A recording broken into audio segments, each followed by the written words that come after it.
Un week-end de grande tension avec des millions de personnes dans les gares pour le premier grand chassé-croisé des vacances. Plus de 1000 TGV vont circuler à un rythme soutenu et la SNCF s'est préparée en conséquence pour que tout se passe le mieux possible. Reportage de Aurélie RL et Marc Félix. À peine usé, ce pantographe qui relie le train au caténaire n'a pas besoin d'être changé. Même constat sous le train. Ouais, je vérifie le dessous des bogies qui supportent les caisses voyageurs, notamment les systèmes de freinage, l'ensemble des systèmes qui permet le confort du voyageur aussi. Et là, tout est bon.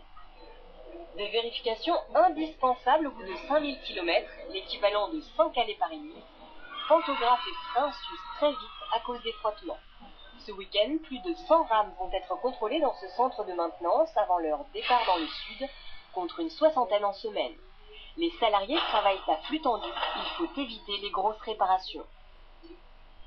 On sait que nos rames pendant l'été vont souffrir parce qu'on les utilise beaucoup et également parce qu'on a des conditions climatiques qui sont extrêmement difficiles, la chaleur notamment. Dès le milieu fin du printemps, on contrôle des équipements qui vont souffrir, la climatisation et les WC. Malgré les anticipations, les réparations sont inévitables, 20% de plus que pendant l'année, sans compter le nettoyage. C'est dans ce poste de commande que se décident les opérations. Un nettoyage systématique lors du retour à Paris. Ce week-end, 300 rames circulent chaque jour, 95% des trains sont utilisés. Une forte mobilisation est nécessaire pour éviter tout dysfonctionnement.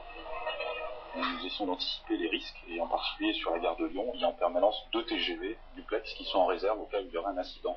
Par ailleurs, on a des personnels qui sont là en astreinte, qui ont 15% de personnel en plus, pour intervenir plus rapidement et être réactifs en cas d'alerte.